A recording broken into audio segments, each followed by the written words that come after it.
Good afternoon बच्चों, very very good afternoon. और आइए हम स्टार्ट करें आज एक नया चैप्टर। इस चैप्टर का नाम है इनकम फ्रॉम हाउस प्रॉपर्टी।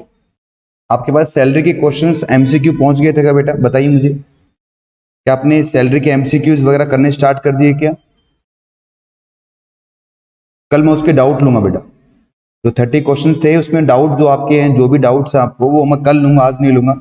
हम ऐसा काम करेंगे, सैटरडे को डाउट क्लास भी रखे करेंगे साथ साथ में, ठीक है ना? तो जो भी आपके डाउट रहते हैं वो सैटरडे को हम पूछेंगे, ताकि हम नॉर्मल क्लास हमारी फ्लो में बनी रहे। और आपको पता रहे कि सैटरडे को डाउट रहेंगे, तो आप पहले उसके लिए प्रिपेयर रहें, ठीक है? दूसरी बात, अभी मुझे सैलरी के क्वेश्चंस भी करवाने हैं आपको, जो आपके बुक में है, वो भी हम करेंगे बेटा, ठीक है? पर उससे पहले हम एक नया चैप्टर स्टार्ट करते हैं, और चैप्टर का नाम क्या है बच्चों? इनकम फ्रॉम हाउस प्रॉपर्टी, ठीक है? इसके नोट्स आपके पास पहुंच जाएंगे, या तो क्लास के बाद तक मैं पहुंचा दूंगा, वैसे मैंने सर को दे दिया था, सर ने शायद आपको नहीं दिया, तो ये या तो क्लास के बाद तक आपको मिल जाएंगे, या जैसे भी हैं। अभी तो फिलहाल आप रीड कीजिए मेरे साथ साथ। जैसे मैंने आपको बोला था कि अब जितने भी पॉइंट्स है उसमें बेटा मैं लिखवाऊंगा नहीं आपको हम रीड करेंगे, ठीक है? अब हमारा जो चैप्टर है, चैप्टर का नाम है इनकम फ्रॉम हाउस प्रॉपर्टी। हमारा हेड नंबर 2 है बच्चों ये हमारा। अगर इनकम की हेड्स की बात करें, हम इनकम के हेड में सबसे पहला हेड होता है हमारा सैलरी का हेड, जो हमने कंप्लीट कर लिया, काफी बड़ा हेड था। दूसरा हमारा हाउस प्रॉपर्टी का हेड, तो छोटा हेड, इजी हेड है बेटा। हेड नंबर 2 है हमारा ये, दूसरा टाइप का हेड है हमारा ये। अब देखिए बच्चों, इसमें क्या है, इसमें आपके पास एक हाउस प्रॉपर्टी होगी। उस हाउस प्रॉपर्टी को आप क्या करोगे बेटा? रेंट पर दोगे। आपके पास एक हाउस प्रॉपर्टी होगी और उस हाउस प्रॉपर्टी को आप रेंट पे दोगे। किसको दोगे बेटा? टेनेंट को। टेनेंट मतलब किराएदार। अब किराएदार क्या करेगा बेटा? आपको रेंट पे करेगा। किसको रेंट पे करेगा बेटा? ऑनर को रेंट पे करेगा। और ऑनर को जो रेंट मिला है, ये उस ऑनर के हाथ में क्या बनेगी? इनकम बन जाएगी, ठीक है? तो इसका मतलब ये जो चैप्टर हम पढ़ रहे हैं बेटा, ये किसके पॉइंट ऑफ व्यू से पढ़ रहे हैं? ऑनर के पॉइंट ऑफ व्यू से। हमें टेनेंट से मतलब नहीं है, हमें किसके पॉइंट ऑफ व्यू से पढ़ना है? इसको ऑनर के पॉइंट ऑफ व्यू से, क्योंकि ये इनकम किसकी है? ऑनर की तो है। इनकम किसकी है? ये ऑनर की है। तो ऑनर के पॉइंट ऑफ व्यू से हम चैप्टर को हम कंप्लीट करेंगे, ठीक है? ठीक है सर।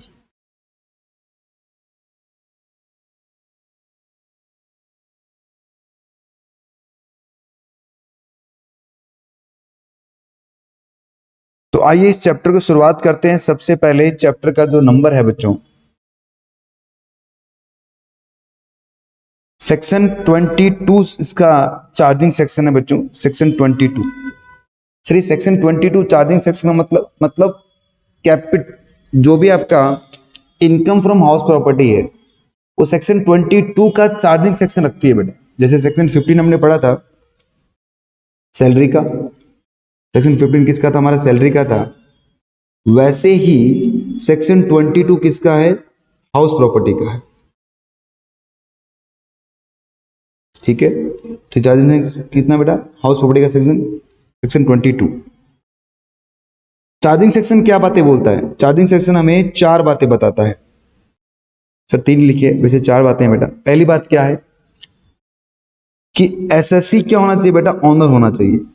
मैंने क्या बोला अभी कि जो हमारा कैपिटल एसेट्स है, सॉरी, ये जो हमारा हाउस प्रॉपर्टी है, इसके आप ऑनर होंगे तभी तो आप पर हाउस प्रॉपर्टी इनकम लगेगी। Yes sir. दूसरी बात लिखिए इसमें, annual value of land and building up and thereto, कि पहली बात कि आप ऑनर होने चाहिए। दूसरी बात, एक एनुअल वैल्यू निकाली जाएगी। अगर आपको कोई इनकम हाउस प्रॉपर्टी में टैक्सेबल करनी है तो क्या निकलेगी? उस हाउस प्रॉपर्टी की एक एनुअल वैल्यू निकलेगी। और ये एनुअल वैल्यू किसकी निकलती है बेटा? लैंड या बिल्डिंग की ही निकलती है। मतलब सर, मतलब कि एक हाउस प्रॉपर्टी में हाउस की वैल्यू भी तो निकालोगे। सर हाउस की वैल्यू क्या निकालनी है? जो रेंट देगा वही तो है। नहीं बेटा, रेंट देगा वो नहीं है भाई। मान लो जो रेंट है वो 10 लाख रुपया साल का है, पर आपने किराएदार से 10 लाख रुपए 2 टुकड़े में लिए। कैश में ले लिए 5 लाख और कैश में चेक में ले लिए 5 लाख। मतलब आपने क्या कर दिया बच्चों?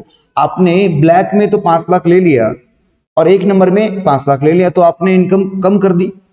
तो गवर्नमेंट क्या बोलती है कि सर आपको उस हाउस की जिसकी आप इनकम फ्रॉम हाउस प्रॉपर्टी निकाल रहे हो, उसकी एनुअल वैल्यू निकालनी पड़ेगी जो सेक्शन 23 में लिखी गई है। ठीक है सर? या उस हाउस के साथ में लगी हुई भूमि की एनुअल वैल्यू निकालनी पड़ेगी। और तीसरी बात क्या है बेटा, हाउस नहीं यूज होगा, house property must not be use. उस हाउस को आप यूज नहीं करेंगे किसमें? बिजनेस में और प्रोफेशन। उस हाउस को आप बिजनेस और प्रोफेशन में यूज नहीं करेंगे।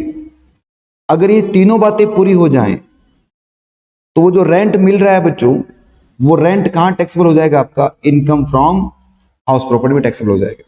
अच्छा, मतलब सिंपल है बच्चों कि मेरे पास एक हाउस होना चाहिए, मेरे पास मतलब मैं ओनर हूंगा हाउस का, ये हाउस होना चाहिए और इसका क्या निकलेगा? एक एनुअल वैल्यू निकलेगा। ठीक है?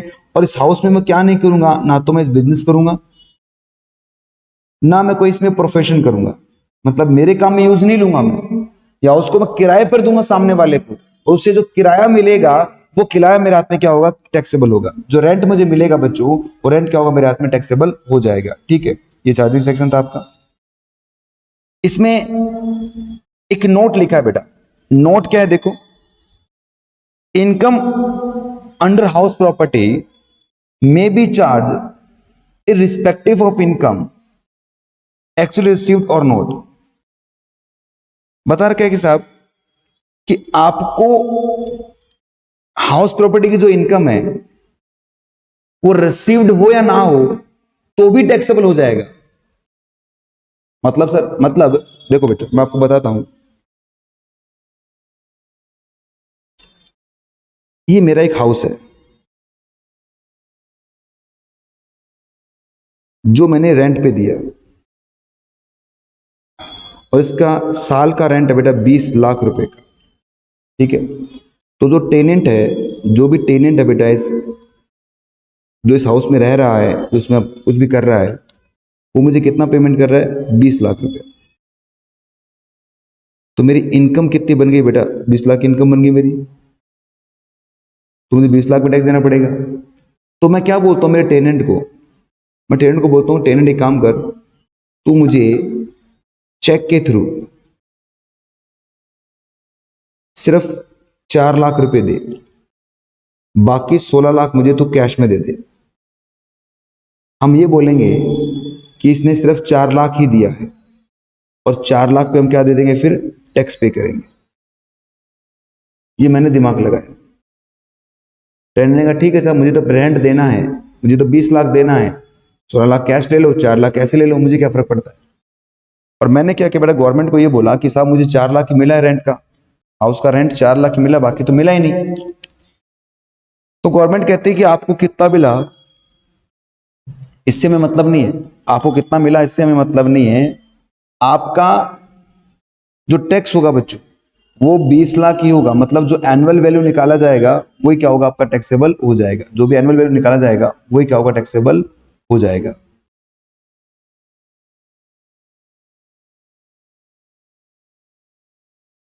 ठीक है?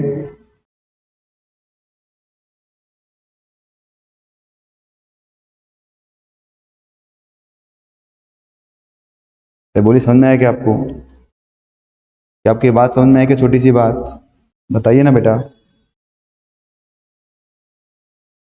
चलिए भाई, अब ये कह रहे हैं कि सर बिल्डिंग का मतलब क्या होता है? मैंने क्या बोला कि जिस पर आप रेंट लेने वाले हैं, जिस पर आप रेंट लेने वाले, वो एक बिल्डिंग होनी चाहिए। तो बिल्डिंग का मतलब क्या?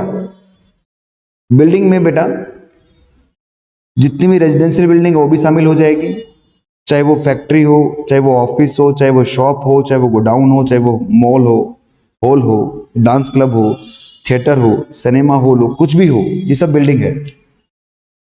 कुछ भी सब क्या है? ये बिल्डिंग है। मतलब जैसे मान लीजिए मेरे पास एक बिल्डिंग है, उसको मैं रेंट पे देता हूं, चाहे उस बिल्डिंग में कोई रहे, या फैक्ट्री चलाए, या ऑफिस चलाए, या शॉप चलाए, या गोडाउन बनाए, या डांस हॉल बना दे, थिएटर बना दे, सिनेमा हॉल बना दे, कुछ भी करे और बदले मुझे rent they they.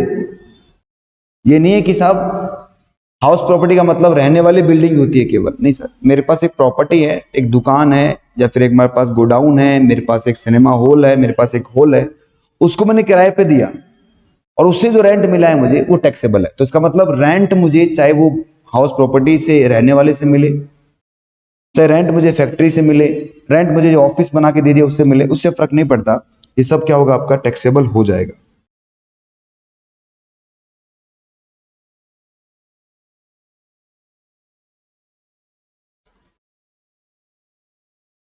Land upon dare to का मतलब होता है बेटा उस बिल्डिंग के साथ में लगी हुई भूमि, ठीक है। जैसे बिल्डिंग के साथ में कोई गार्डन लगा दिया आपने, या कोई प्लेग्राउंड आ गया, या कोई कैटरिंग सेट्स आ गया, कोई गैरेज आ गया, कोई कार पार्किंग आ गया, तो ये रेंट इसके साथ भी आएगा, तो ये भी कहाँ होगा आपका हाउस प्रॉपर्टी टैक्सेबल हो जाएगा। मतलब सर, मतलब कि मैंने रेंट पे दिया है एक मकान और उसके साथ में एक गार्डन भी था, तो मैंने पूरा मकान का रेंट कितना था 10,000 पर मंथ, गार्डन का तो 2,000 पर मंथ, तो जो 12,000 पे है बच्चों, 12,000 पे जो है ये कहाँ टैक्सेबल होंगे आपके इनकम फ्रॉम हाउस प्रॉपर्टी में टैक्सेबल हो जाएंगे। ये 12,000 कहाँ टैक्सेबल हो गए इनकम फ्रॉम हाउस प्रॉपर्टी के अंदर।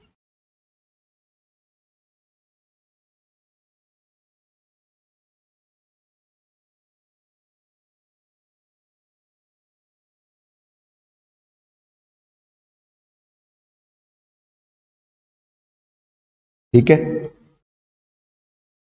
SSC must be owner of property, और एसएससी क्या होगा बेटा उस प्रॉपर्टी का ऑनर होगा। एसएससी कौन होगा उस प्रॉपर्टी का ऑनर होगा। अगर आपको income from house property taxable करनी है तो एसएससी क्या बनेगा उसका ऑनर बनेगा। तो अगर मान लीजिए मैंने अपनी प्रॉपर्टी को सबलेट किया है, सर कैसे, जैसे मान लो मैंने एक मकान किराए पर लिया या फिर एक बिल्डिंग मैंने किराए पर ली है, और इस बिल्डिंग के बेटा 3 फ्लोर थे, इस बिल्डिंग के 3 फ्लोर थे, 1, 2 और 3, ये तीसरा फ्लोर है इस बिल्डिंग का, ठीक है। मैंने रेंट पे ले रखा है 30,000 रुपये महीना, मैं इस पे रेंट देता हूँ, मैं रेंट देता हूँ मेरा 30,000 रुपीज़ पर मंथ। मैंने क्या किया बेटा, ऊपर वाला जो फ्लोर था ना, ये लॉकडाउन की वजह से खाली पड़ा है, क्लासेस तो लगती नहीं बच्चों की, तो मैंने इसको किसी को रेंट पर दे दिया, मैं खुद किराएदार हूँ और मैंने आगे किराए पर दे दिया। तो ये इस पॉइंट को हम बोलते हैं सबलेटिंग करना, सबलेट करना। अब मैं खुद तो मालिक हूं नहीं बेटा, मैंने आगे किराए पर दे दिया, मैंने सबलेट कर दिया, तो सबलेटिंग से जो मुझे इनकम मिलेगी बेटा, ये इनकम मेरी इनकम फ्रॉम अदर सोर्सेज में जाएगी, ये इनकम मेरी इनकम फ्रॉम अदर सोर्सेज में जाएगी, ना कि इसमें आएगी। ठीक है, इतनी सी बात है। Assessee must B owner of property, तो सबलेटिंग अगर आपने किया है, subletting of house building is taxable under the head income from other sources. Subletting कहां जाएगा, इनकम फ्रॉम अदर सोर्सेज में जाएगा। ऑनरशिप का मतलब चाहे फ्री होल्ड हो चाहे लीज होल्ड हो, दोनों ओनरशिप इसमें आ जाती है बच्चों। और पॉइंट नंबर 3 क्या बोल रहा है, assessee must B owner of the property during the previous year.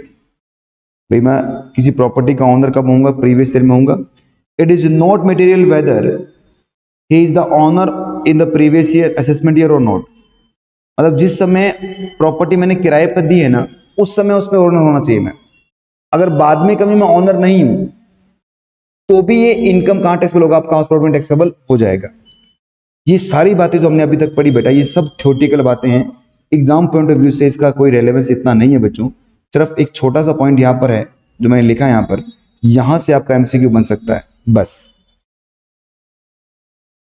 ठीक है, यहां से आपका एमसीक्यू बन सकता है, बाकी नॉर्मल सी बातें थी। एक बार आइए फिर रिवाइज कर लेते हैं, कुछ थ्योरेटिकल है, एक बार फिर रिवाइज कर लेते हैं।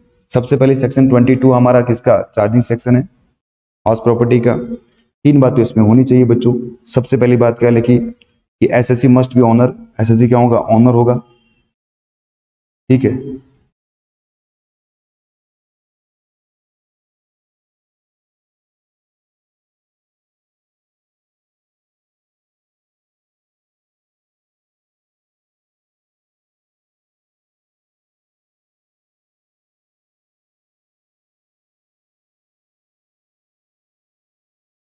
दूसरी बात है एनुअल वैल्यू जो है वो आनी चाहिए बिल्डिंग की। और तीसरी बात क्या है, उसको आप यूज नहीं करोगे बिजनेस एंड प्रोफेशन के अंदर।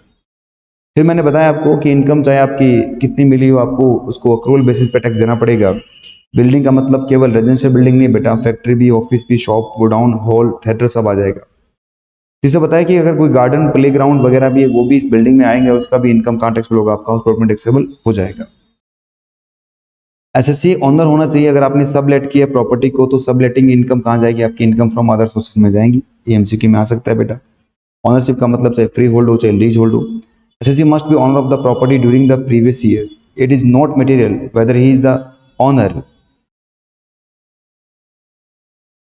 इन any assessment year or not, चाहे वो असेसमेंट में ऑनर हो या नहीं हो। अब आओ बच्चों मेन काम। अब हम शुरुआत करते हैं हमारी चैप्टर की। तो हमारा जो चैप्टर आपको नजर आ रहा है बच्चों, ये चैप्टर क्या बोलता है, किस तरह से आपको इनकम कैलकुलेट करनी है हाउस प्रॉपर्टी की। हाउस प्रॉपर्टी की इनकम कैसे कैलकुलेट होती है वो बताता हमारा ये chapter.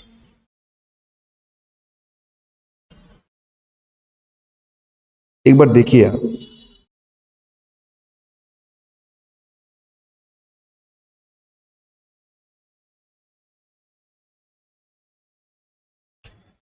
Income from house property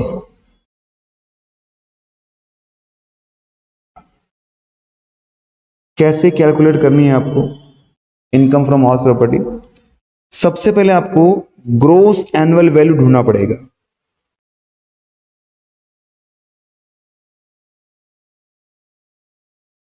सबसे पहले क्या करना है आपको, ग्रोस एनुअल वैल्यू ढूंढना है। इसको हम प्यार से बेटा जीएवी बोलते हैं, जीएवी, जीएवी, ठीक है। इसमें से आप कम करोगे बेटा म्युनिसिपल टैक्स,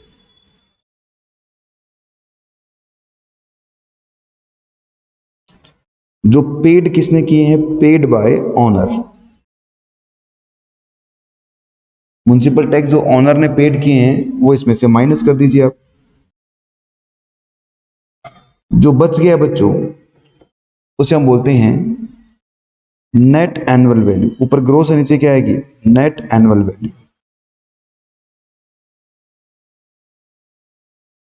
इसको प्यार से हम क्या बोलेंगे, एनएवी। उसको जीवी बोला तो उसको क्या बोल देंगे हम, एनएवी बोल देंगे। अब इसमें से डिडक्शंस माइनस होते हैं बेटा।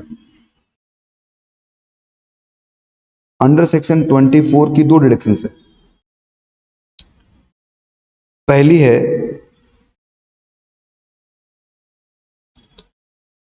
Standard deduction,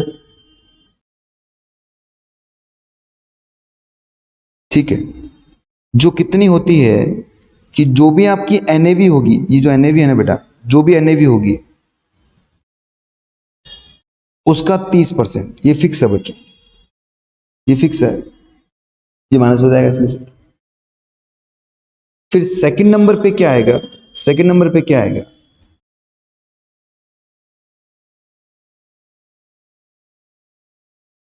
interest on board capital.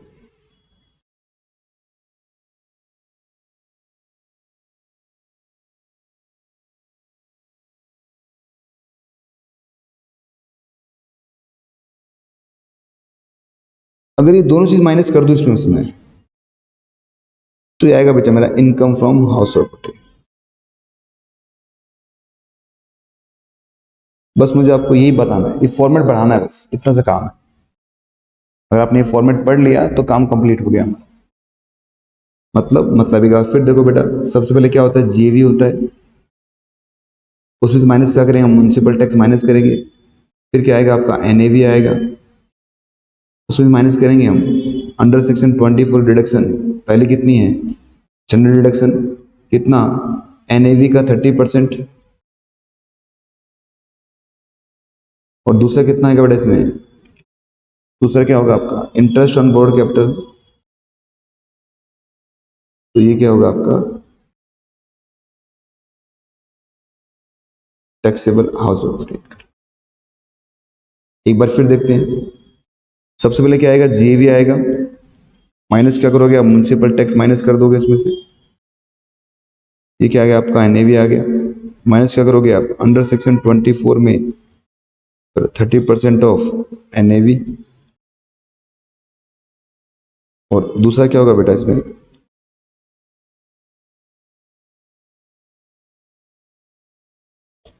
Standard deduction, जो बचेगा बच्चों को क्या होगा आपका, टैक्सेबल। ठीक है, तो ये फॉर्मेट बना के दिया हुआ, कुछ भी नहीं बनाना आप लोगों को, सब कुछ बना बनाया है। देखो बेटा फॉर्मेट को, क्या लिखा हमने, सबसे पहली बात आपको जीएवी निकालना है, ग्रोस एनुअल वैल्यू। उसे म्युनिसिपल टैक्स माइनस करोगे आप, एक्चुअली पेड और पेबल, ठीक है। तो जैसे आपने म्युनिसिपल टैक्स माइनस कर दिया बच्चों, तो क्या आएगा, एनएवी आ जाएगा। इसमें से आप 30% रिडक्शन माइनस करोगे एनएवी की, फिर interest on board capital minus करोगे आप, तो क्या आएगा, इनकम फ्रॉम हाउस प्रॉपर्टी। ये फॉर्मेट है आपका, ये फॉर्मेट आपको आना चाहिए, ठीक है सर, आता है फॉर्मेट तो। अब बच्चों सबसे पहले हम सीखते हैं कि जीएवी कैसे निकलता है, क्योंकि बिना जीएवी के तो हम बढ़ नहीं पाएंगे ना। देखो सबसे ऊपर क्या है, सबसे ऊपर अगर आप देखो तो जीएवी तो लिखा हुआ है। तो ग्रोस एनुअल वैल्यू कैसे कैलकुलेट होता है वो हम सीखते हैं बच्चों। तो इसका एक फॉर्मूला है, जीएवी निकालने का एक छोटा सा फॉर्मूला है। आइए उस फॉर्मूले को सीखते हैं अपन।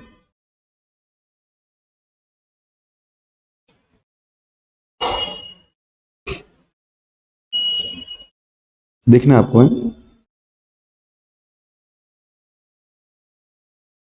ग्रोस एनुअल वैल्यू कैसे निकलेगा।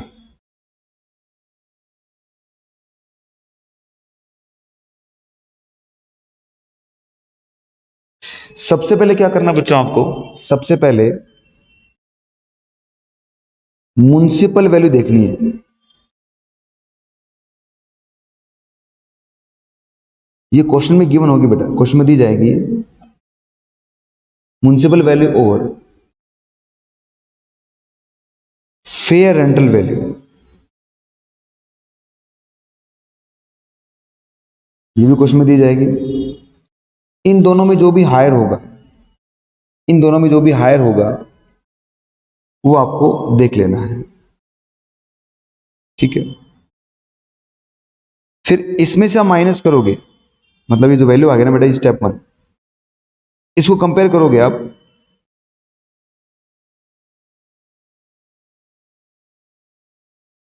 स्टैंडर्ड रेंट के साथ में, और स्टैंडर्ड रेंट के साथ कंपेयर करोगे तो अब इन दोनों में से लोअर देखोगे आप, तो इसे बोलेंगे हम एक्सपेक्टेड रेंट। ये क्या बन गया आपका, एक्सपेक्टेड रेंट ईआर। अब इस ईआर को और एआर को कंपेयर करोगे आप। अरे सर ये तो घूम रहा है, घूमने दो बेटा, कोई दिक्कत थोड़ी है। इन दोनों में जो हायर होगा वो बनेगा बेटा आपका जीएवी।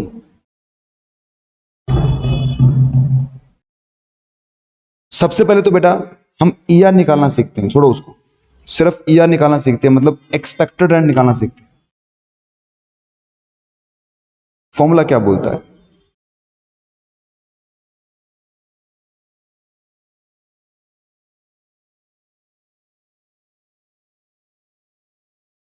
ये आपका म्युनिसिपल वैल्यू है, ये आपका फेयर रेंटल वैल्यू है, ये आपका स्टैंडर्ड रेंट है। म्युनिसिपल वैल्यू 10, 20, 15, 15, 20, 25, 25, 15, 10, 15, 0, 15, 15, 0 नहीं बेटा, डैश, 15, 25, 40। आइए फॉर्मूला तय करते हैं। सबसे पहले बताओ क्या बोलता है, ये कहता है कि म्युनिसिपल वैल्यू और FRV whichever is higher देखना है। तो बताओ दोनों में से हायर कौन सा बच्चों, दोनों में से हायर 20। फिर इस हायर में और इस एसआर में लोअर कौन सा, लोअर 15 है, तो ईआर कितना आ गया बेटा आपका 15 आ गया। फिर 15 और 20 में से हायर कौन सा, 20 हायर है। 20 और 25 में से लोअर कौन सा, 20 लोअर है, तो 20 क्या आ गया आपका, ईआर आ गया। थर्ड केस 25 और 15 में हायर कौन सा है, 25 है। 25 और 10 में लोअर कौन सा है, 10 है, 10 क्या आ गया आपका ईआर। फोर्थ केस ये तो है ही नहीं बेटा, तो 15 और 15 में से लोअर कौन सा, 15 ही तो है, तो 15 आ गया। 15 और 25 में से हायर कौन सा है बच्चों, 25 है, और 25 40 में से लोअर कौन सा है, 25 है, तो 25 क्या आ गया आपका ईआर आ गया।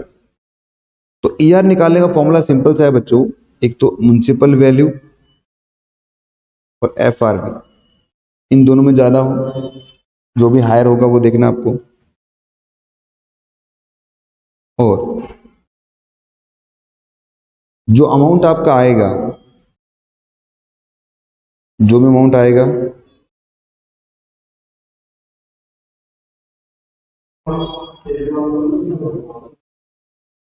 जो भी अमाउंट आएगा आपका, इस अमाउंट को कंपेयर किससे करोगे आप? SR से कंपेयर करोगे, तो इन दोनों में जो भी लोअर होगा वो क्या बनेगा आपका? ER बनेगा। ठीक है, एक्सपेक्टेड रेंट बोलेंगे उसको। अब GAV निकालने का फॉर्मूला क्या है? GAV कहते हैं कि सर ER और AR, इन दोनों में जो हायर होगा, ER तो निकालना सीख लिया हमने, AR का मतलब क्या हो गया? Actual rent.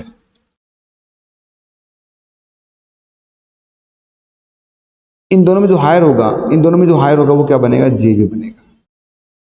ठीक है, देखो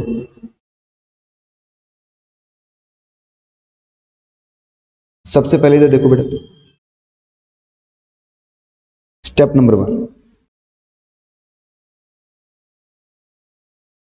म्युनिसिपल वैल्यू और फेयर रेंटल वैल्यू, इन दोनों में हायर है बेटा। देखो एरो के द्वारा ऊपर हायर, ये क्वेश्चन में गिवन होगा, ये क्वेश्चन में गिवन होगा, ये क्वेश्चन में गिवन होगा। स्टैंडर्ड रेंट SR जिसको हम बोलते हैं, इन दोनों में क्या देखना है? लोअर देखना है। ये क्या आएगा? एक्सपेक्टेड रेंट ER आ जाएगा।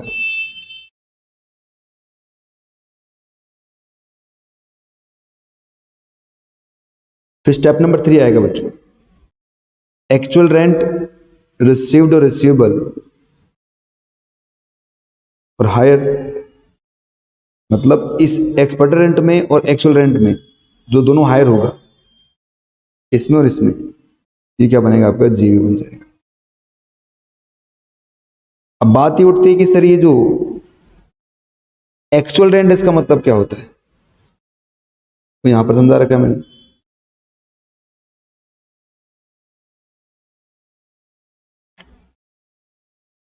एक्चुअल रेंट रिसीवेबल या रिसीव्ड का मतलब क्या है?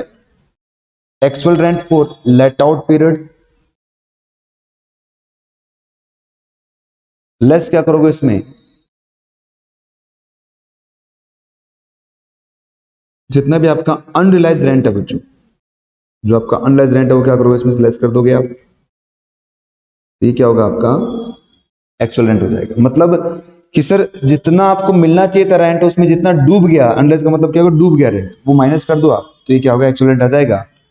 और इसे हम क्या बोलेंगे? कंपेयर करेंगे, GAV निकाल देंगे।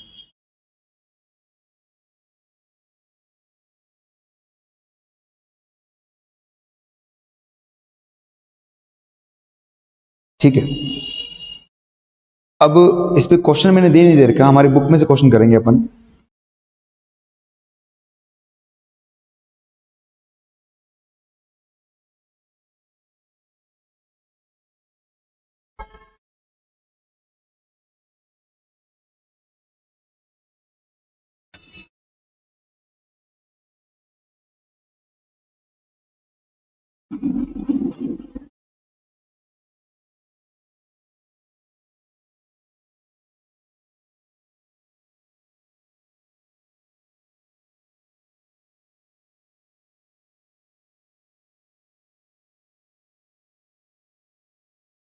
इलस्ट्रेशन नंबर 1 निकालो बुक का।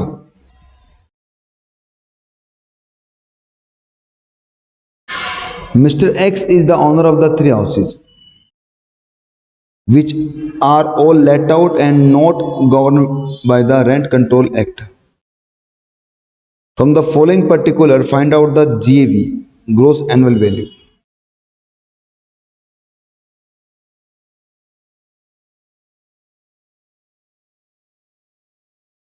in each cases.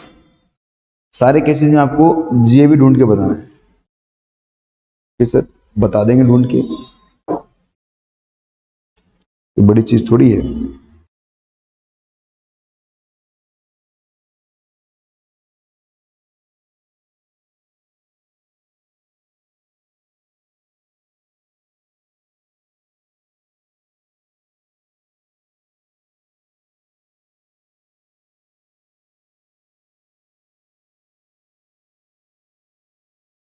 Municipal value कितना बेटा, पहले में 30,000 है,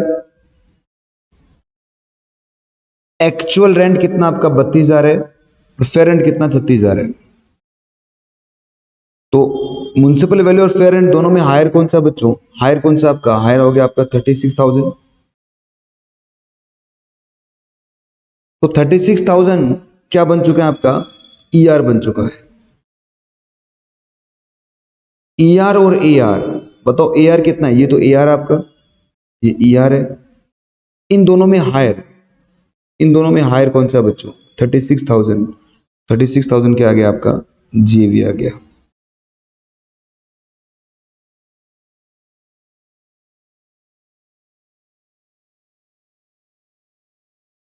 दूसरे में देखिए 20 और 24 में हायर कौन सा है, 24 है।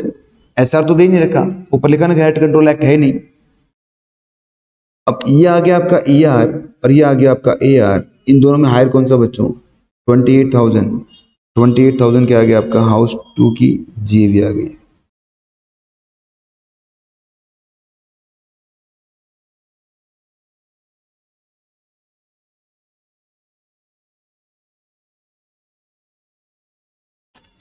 पैंतीस और 32, 35 और 32, बताओ बच्चों 35 और 32 के अंदर हायर कौन सा, 35 है, तो ये आ गया आपका ईआर, तो ये आ गया आपका एआर, तो 35 क्या बन गया आपका, जीएवी। ठीक है, इलस्ट्रेशन नंबर 2 करो। म्युनिसिपल वैल्यू कितनी देर की आपको, 30,000 रुपए की, ये तो एआर है बच्चों, फेरेंट कितना 36, तो 30 और 36 में हायर कौन सा बच्चों, 36 है। और अब की बार एसआर भी देर का है, तो इन दोनों में लोअर कौन सा बच्चों, 30 है ना, ये आ गया लोअर, तो ये क्या बन गया आपका, ईआर बन गया, ये आपका ईआर बन गया बच्चों।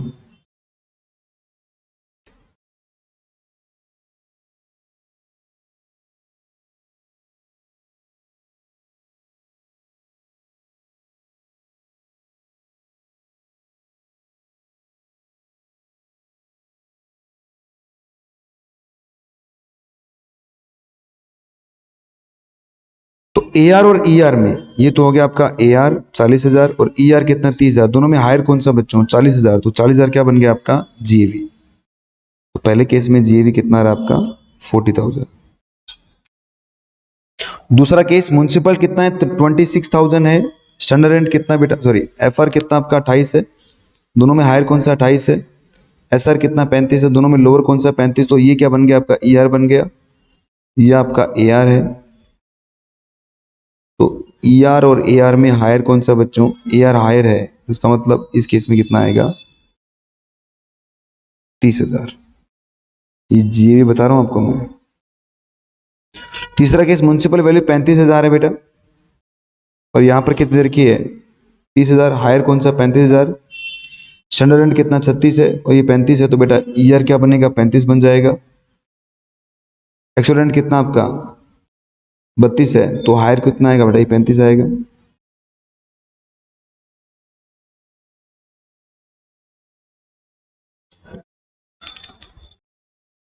ये 30,000 है आपका और ये 36,000 है, हायर कौन सा 36,000, इन दोनों में लोअर कौन सा 36,000, ये क्या बन गया आपका ईआर बन गया। ये 32,000 क्या है आपका एआर है, दोनों में हायर कौन सा है, यही है, इस क्या बन गया आपका जी। 40, 30, 35, 36,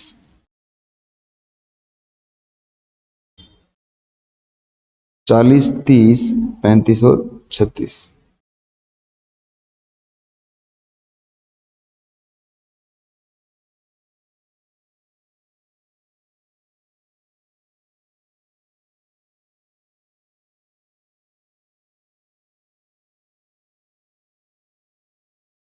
ठीक है, तो ये था पहला केस हमारा जो हमने कंप्लीट किया यहां पर।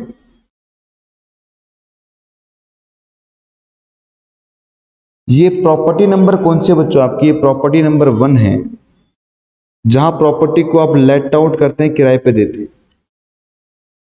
जब प्रॉपर्टी को आपको किराए पे देते हैं तो जीएवी कैसे निकलेगा वो मैंने बता दिया आपको। जब प्रॉपर्टी किराए पे दोगे आप तो जीएवी कैसे निकले मैंने बता दिया आपको। ठीक है सर। अगर प्रॉपर्टी आपकी सेल्फ ऑक्यूपाइड है, अगर प्रॉपर्टी बच्चों आपकी सेल्फ ऑक्यूपाइड है, मतलब एक प्रॉपर्टी में मैं खुद ही रहता हूं, मैंने किराए पे नहीं दिया, तो जब मैं प्रॉपर्टी में खुद रहूंगा, जब मैं प्रॉपर्टी में खुद रहूंगा, मैंने किराए पे नहीं दिया, तो बताओ मेरे प्यारे बच्चों, उस केस के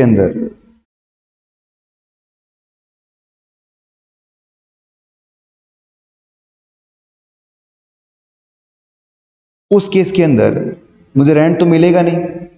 अब रेंट नहीं मिलेगा तो टैक्स तो कुछ होगा नहीं। तो कह रखे हैं कि अगर प्रॉपर्टी आपकी सेल्फ ऑक्यूपाइड है, प्रॉपर्टी क्या आपकी बेटा सेल्फ ऑक्यूपाइड प्रॉपर्टी, ठीक है। तो जो प्रॉपर्टी आपकी सेल्फ ऑक्यूपाइड है बच्चों, was not let out for the part of the year, आपने इसे लेट आउट नहीं किया कभी भी। Number of self occupied property cell not exceed 2, 2 से ऊपर प्रॉपर्टी नहीं होनी चाहिए आपके पास, तो आपकी एनएवी नील हो जाएगी डायरेक्ट। क्या बोलना चाह रहे हैं, जो आपकी एसओ प्रॉपर्टी होती है ना बच्चों, इस एसओ प्रॉपर्टी का एनएवी क्या होता है, एनएवी नील होता है।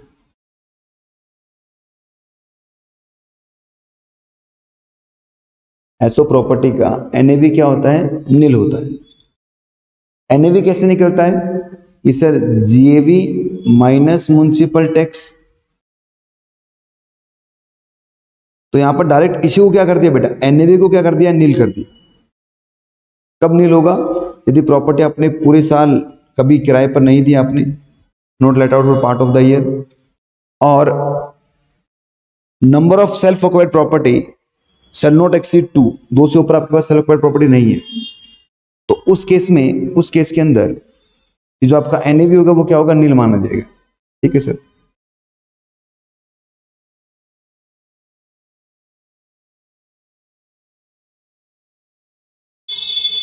देखो एनएवी क्या होगा, नील हो जाएगा। नील हो जाएगा तो बेटा 30% ऑफ एनएवी जीरो आएगा, और इंटरेस्ट ऑन बोरोड कैपिटल ये कितना आएगा आपका, मैक्सिमम इंटरेस्ट इसमें से हम कितना माइनस कर पाएंगे। तो कह रहे हैं कि sir for interest on borrowed capital, अगर आपने 2 कंडीशन पूरी कर दी बच्चों, तो मैक्सिमम 2 लाख इंटरेस्ट माइनस कर सकते हो आप। अदरवाइज आप कितना, सिर्फ 30,000 इंटरेस्ट ही माइनस करोगे। 2 कंडीशन कौन कौन सी है। सबसे पहली बात कि सर जो प्रॉपर्टी आपने परचेज की है, जो प्रॉपर्टी आपने परचेज की है, उस प्रॉपर्टी को आप रेंट पर दोगे। रेंट पर देने से आपको इनकम आएगा, इनकम आएगा तो इंटरेस्ट पे कितना मर्जी माइनस कर लेना। परंतु यदि कोई प्रॉपर्टी आपने रेंट पे नहीं दे रखी, खुद रहते हैं, तो इनकम तो आएगी नहीं, तो इंटरेस्ट पे हम कितना माइनस करने देंगे, सिर्फ आपको 2 लाख या 30,000 ही माइनस करने देंगे। तो 2 लाख कब देखना आपको, ये बता रहा हूं बेटा।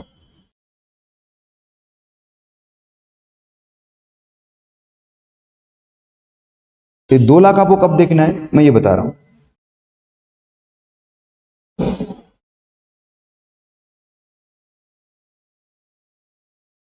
Interest on borrowed capital 2 lakh maximum कब होगा, कंडीशंस क्या है आपकी। Loan is taken for the acquisition और construction of the property after 1499, तो लोन आपने 1/4/1999 के बाद लिया है, या acquisition of the construction should be completed with in 5 year from the end of the year in which the loan is taken, और साथ साथ में 5 साल में आपका कंस्ट्रक्शन कंप्लीट हो जाना चाहिए। अगर दोनों बातें पूरी हैं तो बच्चों 2 लाख माइनस कर लेना इंटरेस्ट, अदरवाइज कितना माइनस करोगे आप, 30,000 माइनस करोगे।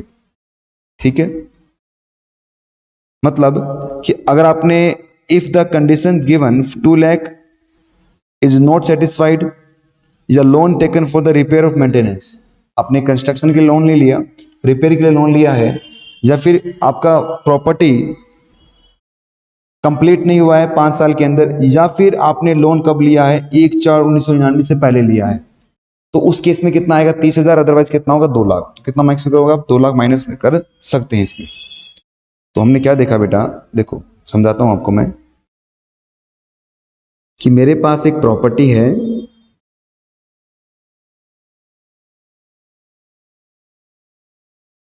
इस प्रॉपर्टी को मैंने रेंट पे दिया।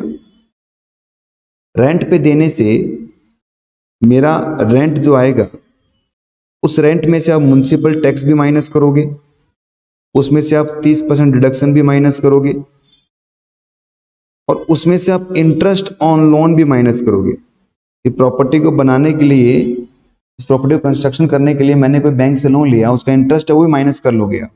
अगर प्रॉपर्टी क्या है बच्चों, लेट आउट है, तो कोई डिडक्शन नहीं, कोई दिक्कत नहीं, सब कुछ माइनस होगा। परंतु प्रॉपर्टी आपकी सेल्फ ऑक्यूपाइड है, मतलब उस प्रॉपर्टी में आप खुद रहते हैं, तो इस प्रॉपर्टी की एनएवी डायरेक्ट क्या हो जाएगी, नील हो जाएगी। ऑब्वियस बात है, उसमें कुछ इनकम तो आया नहीं मेरे पास, तो एनएवी क्या होगा, नील होगा। अब एनएवी नील होगा तो क्या होगा बच्चों, इसमें 30% ऑफ एनएवी ये भी नहीं आएगा, डिडक्शन नहीं आएगा। सिर्फ एक डिडक्शन मिलेगा आपको, कौन सा मिलेगा, इंटरेस्ट ऑन लोन का। और गवर्नमेंट कहते हैं ये भी, देखो अगर प्रॉपर्टी लेट आउट होती है ना, तो कितना मर्जी माइनस कर सकते हो आप, परंतु प्रॉपर्टी सेल्फ ऑक्यूपाइड है तो कितना माइनस कर सकते हो, या तो आप 2 लाख मैक्सिमम या 30,000 मैक्सिमम। तो 2 लाख कब कब माइनस करोगे आप, 2 लाख कब कब माइनस करोगे, यदि प्रॉपर्टी जो आपकी है बच्चों, इस पर लोन आपने 1/4/99 के बाद लिया हो, और कंस्ट्रक्शन के लिए लोन लिया हो, और कंस्ट्रक्शन आपकी 5 साल में पूरी हो गई। अगर ये तीनों बातें एक साथ पूरी हैं, तो आप मैक्सिमम 2 लाख माइनस कर सकते हो, अदरवाइज कितना माइनस करोगे आप, 30,000।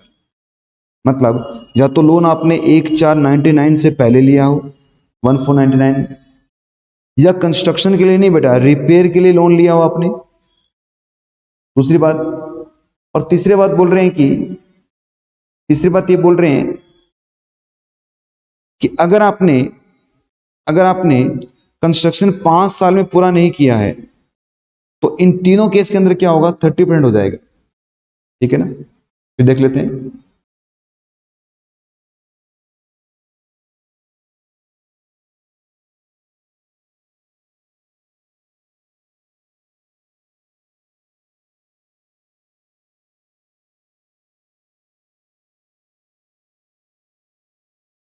आइए फिर देखते हैं क्या है बच्चों। सबसे पहले हम बात करें इंटरेस्ट ऑन लोन की। तो इंटरेस्ट ऑन लोन, अगर प्रॉपर्टी आपकी लेट आउट है ना बच्चों, लेट आउट, तो कितना मर्जी इंटरेस्ट ऑन लोन माइनस कर सकते हो आप। परंतु यदि प्रॉपर्टी आपकी सेल्फ ऑक्यूपाइड है, तो मैक्सिमम 2 लाख या 30,000 माइनस कर सकते हो आप। 2 लाख कब होगा, अगर 3 कंडीशन आपने पूरी कर दी। लोन कब लिया, 1/4/99 के बाद। दूसरी बात, कंस्ट्रक्शन या परचेज के लिए लोन लिया है, और कंस्ट्रक्शन आपके कितने दिनों में, 5 साल में पूरी हो गई है। तो इन तीनों केस में कितना होगा, 2 लाख, अदरवाइज कितना आएगा, 30,000।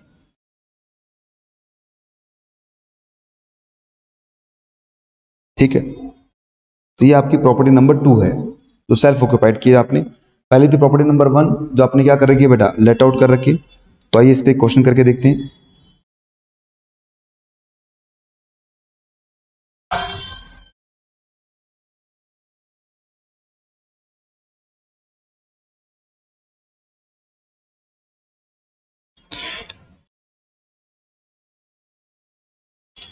इस पर इलस्ट्रेशन नंबर 6 है बच्चों हमारा।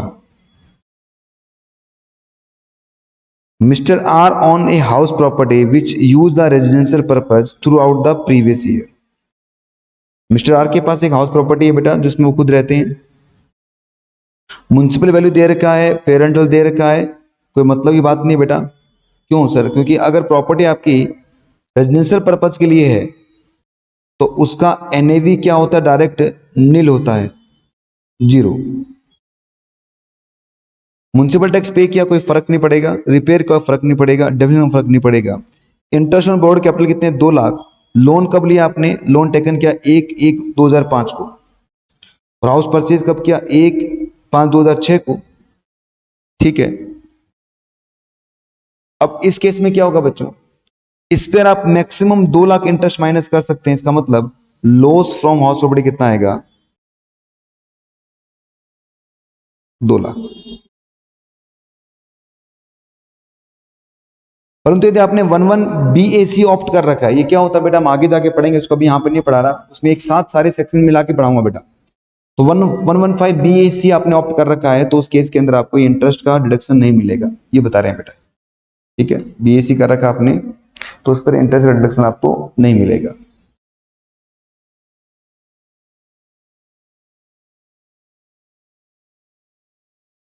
बताइए, ये था इलेक्शन नंबर 6 जो हमने कंप्लीट किया है यहाँ पर। ये थी प्रॉपर्टी नंबर 2 हमारी। अभी मैं आपको एक बार फिर से रिवाइज करवाऊं कि अभी तक हमने कितना पढ़ा। देखो बेटा, सबसे पहली बात, चार्जिंग सेक्शन है हमारा, सेक्शन 22 है हमारा, इनकम फ्रॉम हाउस प्रॉपर्टी का। एसएससी आपका ऑनर होना चाहिए, एनुअल वैल्यू होनी चाहिए, और एसएससी एक प्रॉपर्टी को बिजनेस और प्रोफेशन में यूज ना करे। बिल्डिंग का मतलब residential building, factory building, office, shop, godown, सब इसमें आएगा। लैंड अपन देयर टू का मतलब होता है बेटा कि साथ में जुड़ी हुई भूमि, तो साथ में चाहे गार्डन हो, चाहे प्लेग्राउंड हो, कैटल शेड हो, गैरेज वगैरह, सबका रेंट क्या होगा आपका, हाउस प्रॉपर्टी में टैक्सेबल हो जाएगा। ठीक है, अब assessee must be owner of the property. Assessee क्या होना चाहिए बेटा, प्रॉपर्टी का ऑनर होना चाहिए। अगर आपने प्रॉपर्टी को सबलेट किया है तो ये इनकम कहां टैक्सेबल होगी, आपकी इनकम फ्रॉम अदर सोर्स में टैक्सेबल हो जाएगी, बाकी सब छोड़ दीजिए आप चाहे। अब किस तरह से इनकम निकलेगी बेटा हाउस प्रॉपर्टी की, तो सबसे पहले अगर प्रॉपर्टी आपकी लेट आउट है, आपने किराए पे दी है प्रॉपर्टी, तो कैसे निकलेगी उसकी इनकम, तो पहले आप जेवी ढूंढ लो, जेवी में से म्युनिसिपल टैक्स माइनस कर दो, फिर ये एनएवी आ जाएगा, उसमें से 2 चीज माइनस करोगे आप, स्टैंडर्ड डिडक्शन और इंटरेस्ट ऑन बोर्ड कैपिटल। ये क्या बन जाएगा आपका, इनकम फ्रॉम हाउस प्रॉपर्टी बन जाएगा। ठीक है सर। जीएवी कैसे निकलता है, म्युनिसिपल वैल्यू और fair rental value, which ever जो हायर होगा बेटा वो क्या बनाएगा, जीएवी बनाएगा। ये दोनों बातें आपको क्वेश्चन में दी जाएंगी।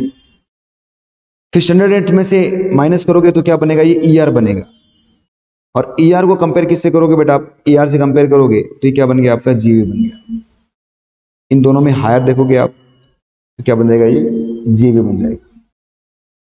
एक्सोलेंट का मतलब क्या है, यहाँ बता रखा है मैंने। एक्सोलेंट का मतलब होता है यहाँ पर रेंट रिसीव्ड और receivable, excellent for the let out period minus unrealised rent. अगर कोई आपका अनरिलाइज्ड रेंट है, डूब गया और रेंट, वो उसमें से माइनस कर दीजिए आप।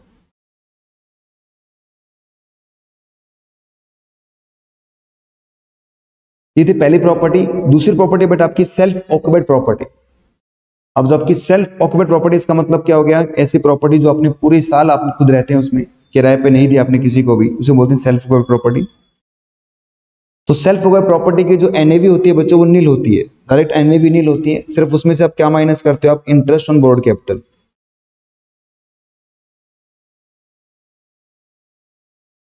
और वो भी कितना माइनस करते हो, इंटरेस्ट ऑन बोर्ड कैपिटल भी कितना माइनस करोगे, बताओ बेटा कितना माइनस करोगे आप, मैक्सिमम 2 लाख या 30,000।